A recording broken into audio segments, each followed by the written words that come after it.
அந்த கூட்டணிலாம் சேர போறாரு அப்படின்ட்டு ஒரு பொய்யான ஒரு பிரச்சாரத்தை பண்ணிக்கிட்டு இருந்தாங்க.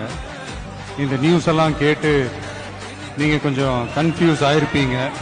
அதனால இங்க மறுபடியும் ஓப்பனா தெளிவா ஒரு விஷயத்தை நான் சொல்றேன். நாங்க எப்பவுமே மதச்சார்பற்ற கொள்கைன்றதுல அந்த ஸ்டாண்ட்லயோ மதச்சார்பற்ற சமூக நீதி என்ற அந்த நிலைப்பாட்டிலையோ எப்பவுமே சமரசம் வச்சுக்கவே மாட்டோம். நம்மளுடைய தலைமையில தான் ஆட்சி அப்படின்றதுல எப்பவுமே உறுதியா இருக்கிறோம்.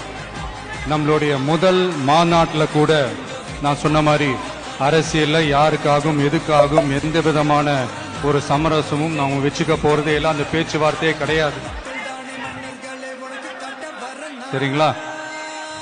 அதனால யார் என்ன அவதூறு பரப்புனாலும் தயவு செஞ்சு அதை நம்பாதீங்க.